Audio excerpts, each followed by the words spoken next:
Assalamualaikum warahmatullahi wabarakatuh.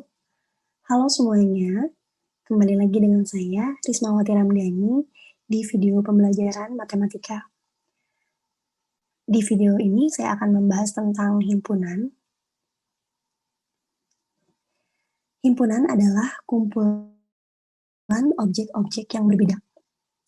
Objek yang terdapat di dalam himpunan disebut elemen, unsur, atau anggota. Notasi keanggotaan himpunan adalah seperti ini. Kita tuliskan notasi A, elemen A, seperti ini. Jika A adalah anggota dari himpunan A, dan kita notasikan seperti notasi kedua, jika A adalah bukan anggota dari himpunan A. Ini adalah contoh dari himpunan. Himpunan bilangan bulat yang terdiri dari 1 digit, himpunan bilangan bulat tak negatif, himpunan muka uang logam yang terdiri dari angka dan gambar. Nah, adapun beberapa jenis himpunan tertentu yang sudah memiliki notasi yang baku, diantaranya adalah N untuk himpunan bilangan cacah atau himpunan bilangan tak negatif.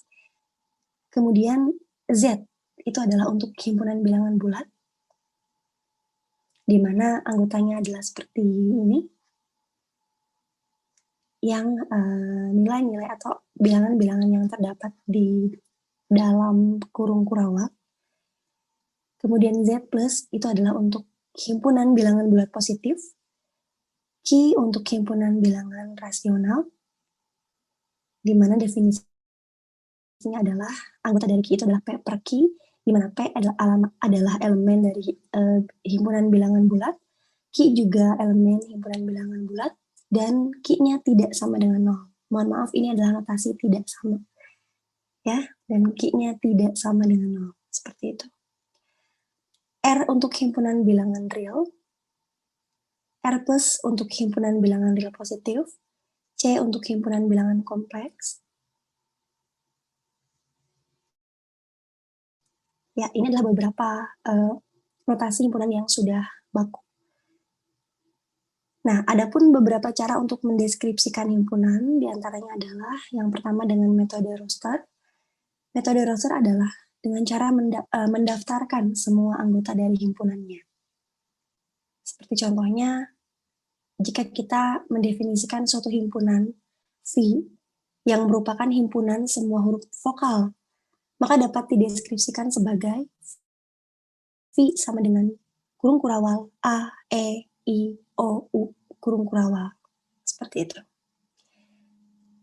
Kemudian O adalah himpunan bilangan misalkan O adalah himpunan semua bilangan ganjil positif yang lebih kecil dari 8, maka kita dapat deskripsikan O ini sebagai kita tuliskan anggota satu persatu, yaitu bilangan ganjil positif yang lebih kecil dari 8 adalah 1, 3, 5, 7. Maka cara menuliskan O itu adalah O sama dengan kurung buka, kurung kurawal buka, 1, 3, 5,7, kurung kurawal tutup. Mohon maaf, ini bukan 0, tapi O, ya. Kemudian, himpunan bilangan bulat positif yang lebih kecil dari 100 dapat kita deskripsikan sebagai kurung kurawal buka 1,2,3,99 kurung kurawal tutup. Jadi kalau bilangannya cukup banyak, kita dapat menuliskannya seperti ini, ya. Kita bisa tuliskan 3 digit pertama, lalu dilanjutkan dengan 3 untuk menandakan bahwa nilainya berjalan terus sesuai pola ini, ya. Jadi kita baca 1, 2, 3, dan seterusnya sampai 99. Kita bacanya seperti itu. Nah, cara mendeskripsikan himpunan yang kedua adalah dengan notasi pembangun himpunan. Adapun caranya adalah himpunan dinyatakan dengan menuliskan syarat yang harus dipenuhi oleh anggotanya. Nah, notasinya adalah seperti ini. Kurung kurawal buka X garis syarat yang harus dipenuhi oleh X kurung kurawal tutup. Nah, adapun gambaran dari notasi seperti itu adalah yang pertama, bagian di kiri tanda garis itu merupakan melambangkan elemen himpunannya. Jadi himpunannya elemennya adalah berupa X gitu. Artinya berupa satu objek gitu. Kemudian karena seperti ini, karena ketika misalnya notasinya adalah kurung buka X, Y kurung tutup, maka himpunannya harus berbentuk pasangan terurut seperti itu gitu ya. Nah, sekarang misalnya X saja itu artinya elemen himpunannya harus seperti apa gitu ya. Jadi harus kalau misalnya X saja artinya himpunannya adalah berupa elemen atau berupa sebuah objek seperti itu. Kemudian tanda garis ini dibaca di mana demikian sehingga seperti itu ya. Nah, kemudian bagian di kanan dari tanda garis ini menunjukkan syarat yang harus dipenuhi oleh anggotanya apa. Misalnya X elemen bilangan Z, X lebih dari 2 kurang dari 5 misalnya. Seperti itu. Itu artinya itu adalah syarat yang harus dipenuhi oleh X. Jadi X itu harus berupa bilangan bulat dan nilainya berada di antara 2 dan 5 seperti itu. Nah, tanda koma yang muncul di syarat tersebut itu merupakan berarti bahwa itu adalah dan gitu. Ya. Nah, jadi kita tidak menuliskan dan sebagai notasi logika misalnya seperti kurung siku yang menuju ke bawah gitu, bukan seperti itu, tetapi menggunakan kata koma seperti itu. Nah, ini adalah contohnya. Kalau kita ingin menuliskan himpunan O seperti yang diberikan di contoh 2, di mana O adalah himpunan semua bilangan ganjil positif yang lebih kecil dari 8. Jika kita tuliskan dalam metode roster, maka jawabannya adalah O sama dengan kurung buka, kurung kurawal buka, 1,3,5,7 kurung kurawal tutup. Sedangkan dengan metode notasi pembentuk himpunan, maka salah satu cara menuliskannya adalah seperti ini.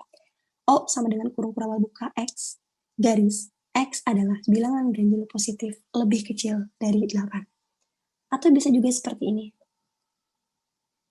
O sama dengan kurung kurawal buka X elemen Z plus garis X ganjil dan X kurang dari 8. Ya, jadi dua ini merupakan beberapa cara untuk menuliskan himpunan O dalam notasi pembangun himpunan. Dan mereka berdua ya, cara pertama dengan cara kedua ini sama artinya. Kalau kita tuliskan dalam metode roster maka sama-sama seperti yang tadi. O-nya itu. O sama dengan 1, 3, 5, dan 7. Seperti itu. Nah, cara yang ketiga untuk mendeskripsikan himpunan adalah dengan diagram Venn. Nah, jadi dalam diagram Venn kita memiliki himpunan semesta. Kita menuliskan notasi himpunan semesta di mana himpunan semesta adalah himpunan semua objek yang dibicarakan. Dan di sini himpunan semesta ini dinotasikan dengan U yang berasal dari kata universal. Nah, himpunan semestanya itu adalah tuliskan atau terangkum dalam sebuah segi 4. Kemudian di dalam segi 4 itu ada sebuah himpunan yang kita tentukan gitu ya, dan digambarkan dalam lingkaran gitu. Misalnya seperti ini. Kita ingin menggambarkan dalam diagram Venn sebuah himpunan yang dinotasikan dengan V, di mana V adalah himpunan semua huruf vokal. Maka kita dapat menuliskan atau mendeskripsikan dalam diagram Venn seperti ini. Ya. A, E, I, O, U diberi tanda titik untuk menjelaskan bahwa masing-masing A, E itu merupakan objek yang berbeda, seperti itu. Nah, kemudian ada beberapa himpunan yang memiliki makna khusus ya, misalnya himpunan kosong dan himpunan singleton. Himpunan kosong adalah himpunan yang tidak memiliki anggota. Notasinya seperti ini. Kemudian, himpunan dengan satu anggota disebut himpunan singleton. Contohnya, nah, apabila kita diberikan himpunan dengan notasi seperti ini, apakah ini merupakan himpunan kosong? Ternyata bukan. Ini bukan himpunan kosong, karena kalau himpunan kosong, notasinya harus memilih di antara yang O garis gitu ya, 0 garis, atau kurung yang tidak ada isinya gitu. Itu adalah notasi untuk himpunan kosong. Sedangkan ini bukan notasi untuk himpunan kosong. Ini adalah himpunan yang memiliki anggota, ya, yaitu anggotanya adalah himpunan kosong itu sendiri gitu ya. Tapi secara keseluruhan dia bukan himpunan kosong. Dia adalah himpunan yang memiliki anggota, di mana anggotanya adalah himpunan kosong. Jadi, ini merupakan salah satu himpunan singleton gitu ya. Karena dia adalah himpunan yang memiliki satu buah anggota. Meskipun anggotanya merupakan himpunan kosong gitu. Nah, kemudian ini adalah himpunan versus himpunan dari himpunan. Kita juga harus bisa membedakan himpunan dengan himpunan dari himpunan. Seperti ini misalnya.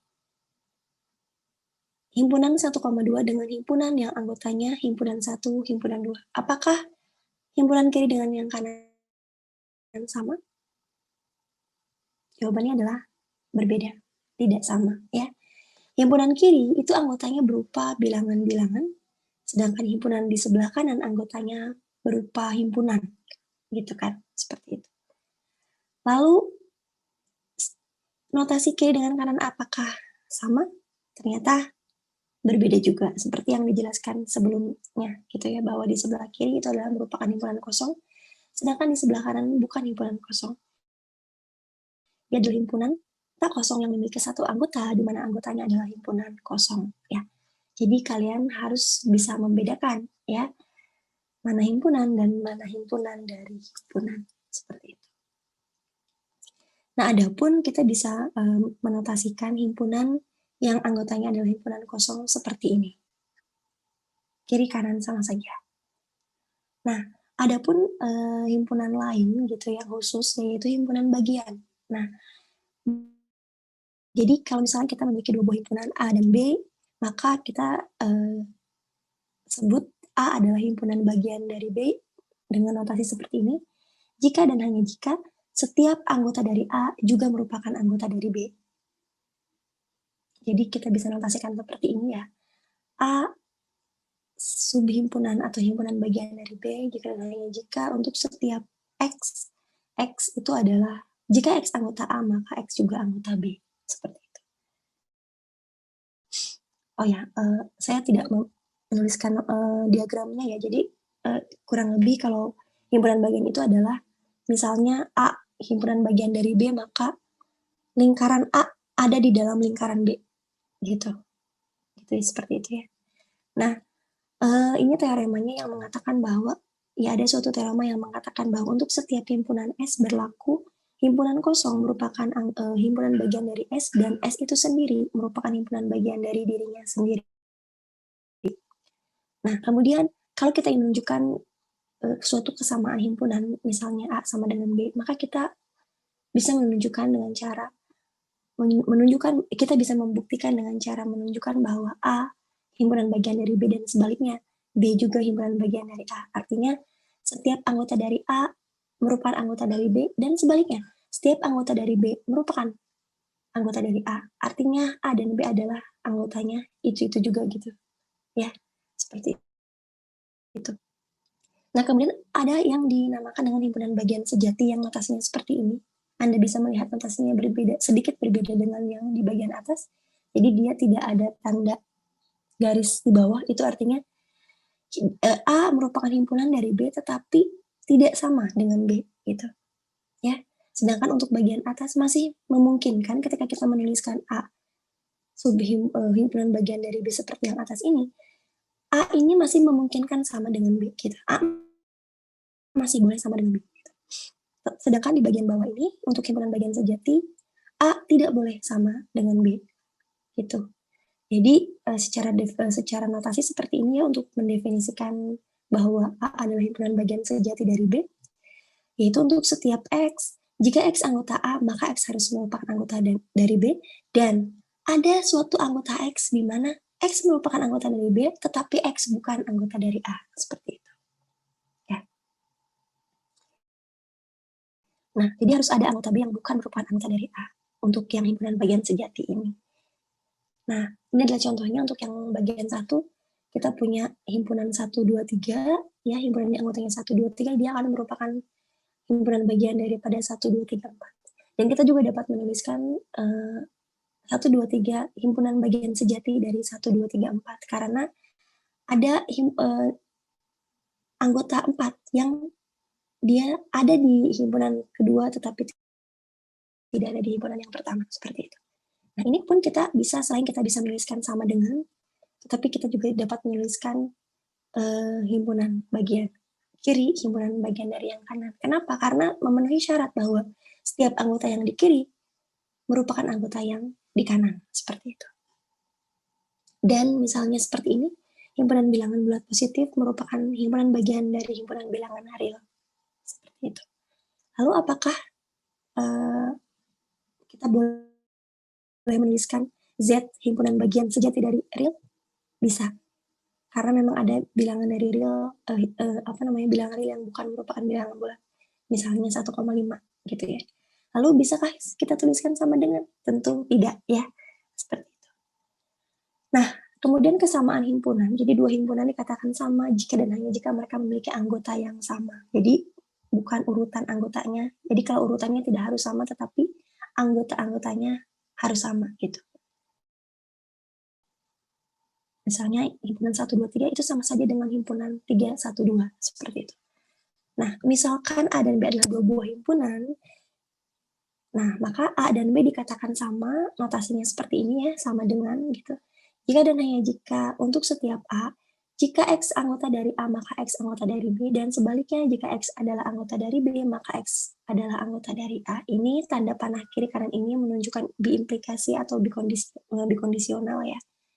Jadi untuk setiap X, jika X anggota dari A, maka X anggota dari B, dan jika X anggota dari B, maka X juga harus anggota dari A, seperti itu. Nah, ini contohnya ya seperti ini, jadi himpunan 1, 2, 3 sama saja dengan himpunan 2, 3, 1, karena setiap anggota dari yang kiri ada di yang kanan ya, 1 ada di kanan, 2 ada di kanan, 3 juga ada di kanan, dan sebaliknya, setiap anggota yang di kanan ada di kiri, 2 ada di himpunan di kiri, 3 ada di himpunan di kiri, dan 1 juga ada di kiri. Seperti itu. Kemudian jika A-nya sama dengan himpunan 0,1 dan B-nya sama dengan X, himpunan yang anggotanya X di mana X dikali X min 1 sama dengan 0, maka A-nya sama dengan B. Itu karena memang untuk yang B ini akar-akarnya adalah atau X yang memenuhi adalah 0 dan 1. Ya, sehingga kalau B kita tuliskan dalam metode Russell maka hasilnya sama seperti yang A gitu. Seperti itu. Kemudian dalam himpunan kita memiliki istilah kardinalitas, yaitu di mana S adalah suatu himpunan, maka kardinalitas dari S, notasinya seperti ini ya, adalah banyaknya anggota dari S. Seperti itu. Di beberapa sumber atau referensi atau buku yang lain dapat juga dituliskan S dengan garisnya 2 kiri dan kanan, seperti itu. Tapi untuk kita gitu ya, dari awal kita sepakati kita gunakan notasi ini, seperti itu. Selanjutnya, contohnya seperti ini, misalkan A adalah himpunan bilangan ganjil positif yang lebih kecil dari 10, maka kardinalitas dari A-nya adalah 5. Karena bilangan-bilangan yang ada di A itu adalah 1, 3, 5, 7, dan 9. Seperti itu. Misalkan S adalah himpunan alfabet, maka kardinalitas dari S adalah 26 dan kita tulis dengan notasi seperti ini. Kemudian, himpunan hingga adalah himpunan dengan kardinalitas suatu bilangan bulat positif. Sedangkan jika suatu himpunan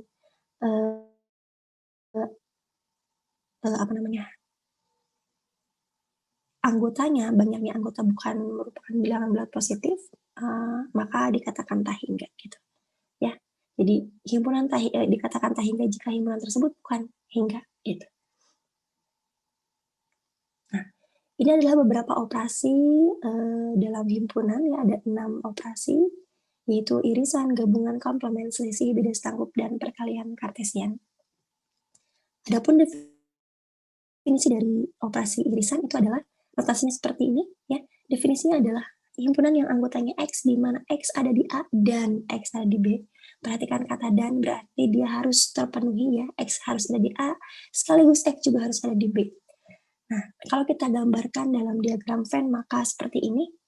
Ya, misalkan lingkaran kiri itu untuk A dan lingkaran di sebelah kanan untuk B, maka irisannya adalah daerah yang diarsir. Karena dia daerah himpunan yang berada di dalam daerah yang diarsir itu ada di A, ya, karena dia ada di sini, juga ada di B karena dia ada di sini, seperti itu.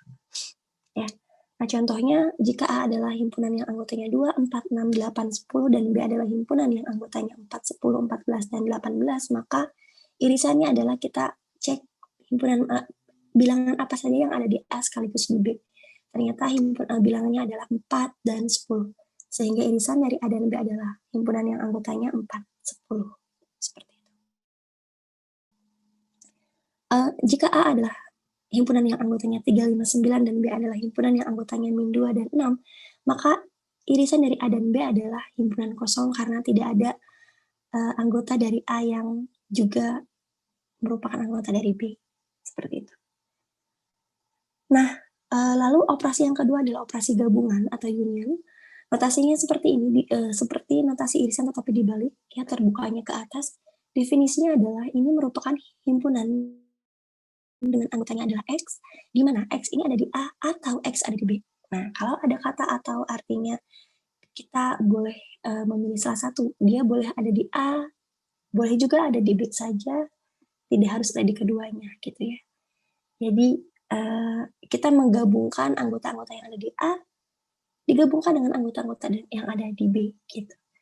Nah, kurang lebih seperti ini gambarannya atau deskripsinya. Kalau dideskripsikan dalam diagram Venn, jadi yang diarsir adalah semua yang merupakan himpunan A digabungkan dengan himpunan B, gitu.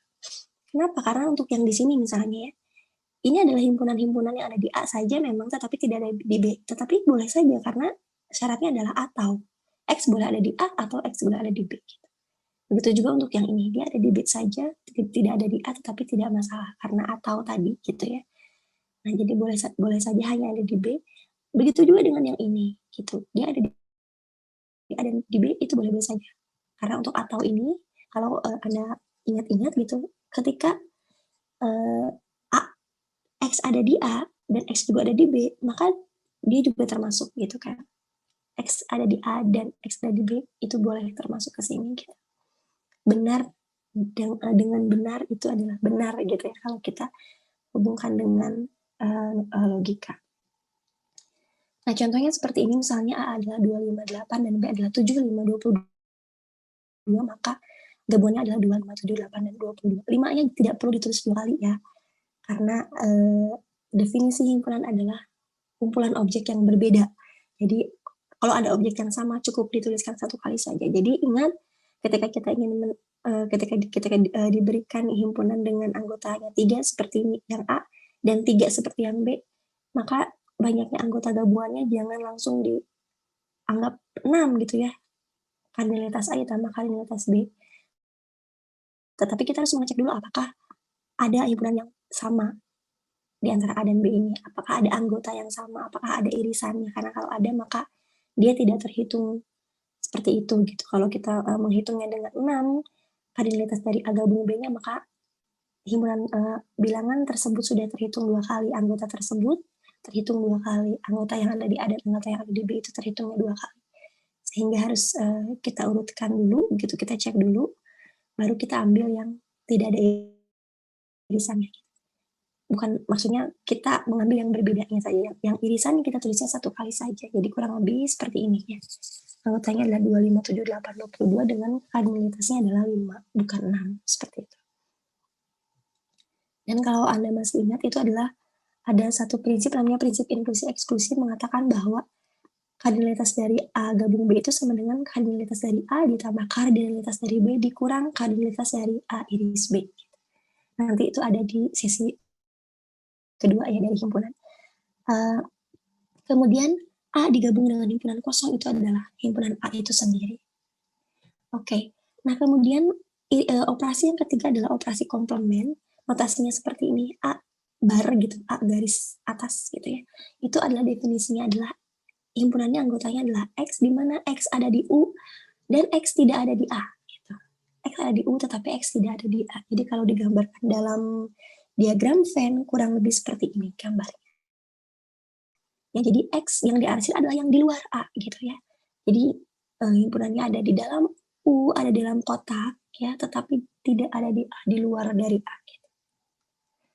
Jadi sehingga misalnya kita punya himpunan semestanya 1, 2, 3 sampai 9 dan A-nya adalah 1, 3, 7, 9, maka A komplementnya adalah semua bilangan yang ada di U kecuali yang ada di A gitu. Selain yang ada di A.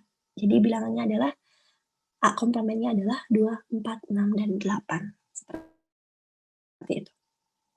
Lalu kemudian misalnya A adalah himpunan yang anggotanya X, di mana X per 2 adalah himpunan bilangan positif dan X yang kurang dari 9, maka komplement dari A-nya berapa? Sebelum kita tahu komplement, kita harus tahu A-nya dulu. Secara metode roster kita urutkan gitu. Kita tuliskan anggotanya, maka anggotanya adalah X ini adalah bilangan-bilangan bulat positif yang kalau X ini adalah bilangan yang kalau dibagi 2 itu merupakan bilangan bulat positif. Dan X-nya harus kurang dari 9. Maka bilangannya adalah 2, 4, 6, dan 8 gitu kan. Maka A komplementnya adalah himpunan yang ada di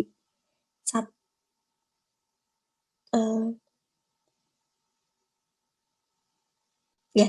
Jadi dengan U yang sama, U yang ada di atas ini ya, maka A komplementnya adalah bilangan-bilangan di antara 1, 2 sampai 9 selain yang tadi, selain 2, 4, 6, 8, yaitu 1, 3, 5, 7, dan 9.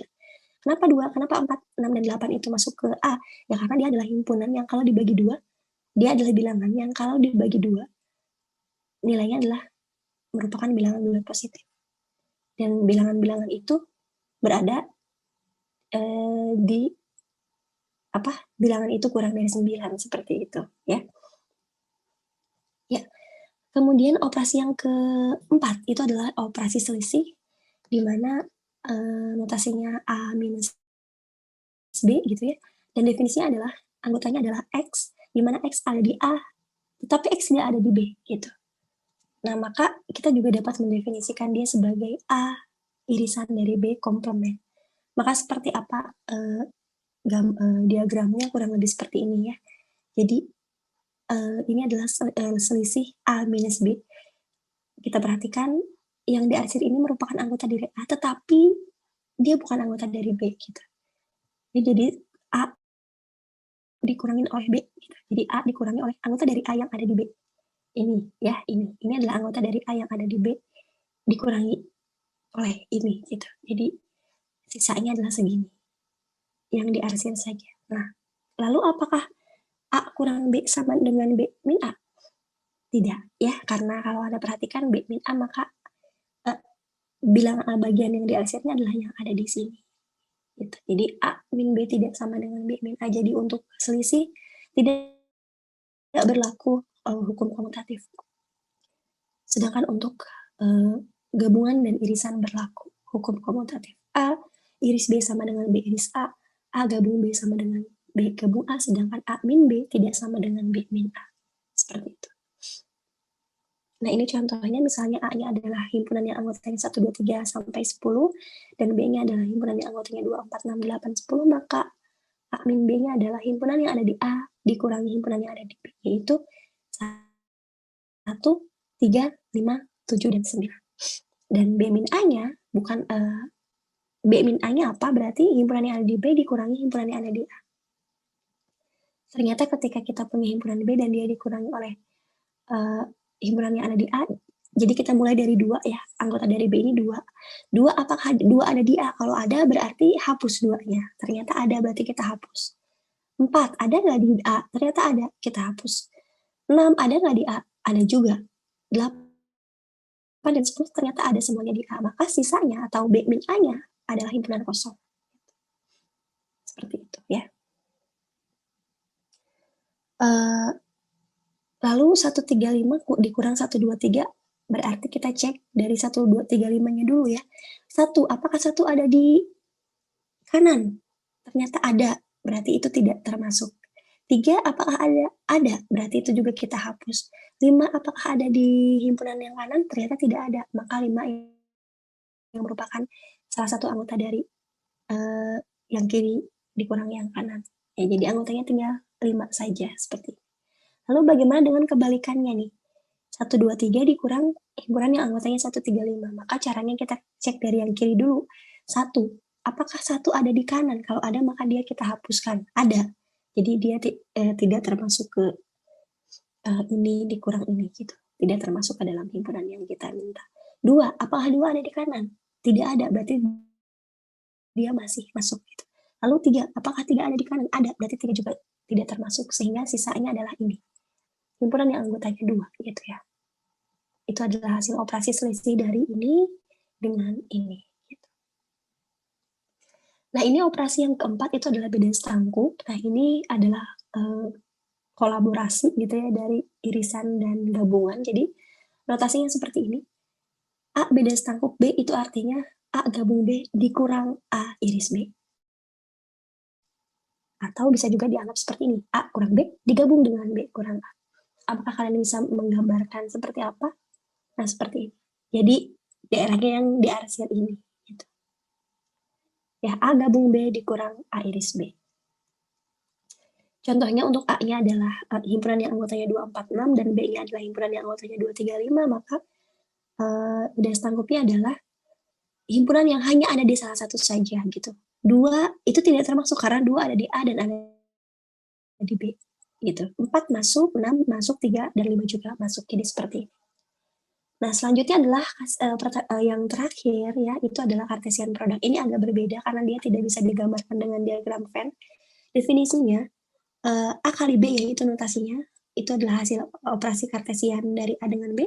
A kali B itu adalah himpunan yang anggotanya pasangan-pasangan terurut A, B, di mana A-nya elemen A dan B-nya elemen B. Nah, jadi kalian dapat melihat di sini ternyata himpunannya harus dituliskan dalam pasangan terurut seperti ini. Seperti contohnya, kalau kita punya himpunan C, yaitu anggotanya 1, 2, 3, dan D anggotanya A, B, maka C kali D itu adalah kita tuliskan secara dalam pasangan terurut satu anggota dari C dan satu anggota dari A dan dituliskan secara lengkap gitu. 1, A, 1, B, 2, A, 2, B, 3, A, dan 3, B. Dan D, C itu akan berbeda karena urutannya dari D dulu baru C.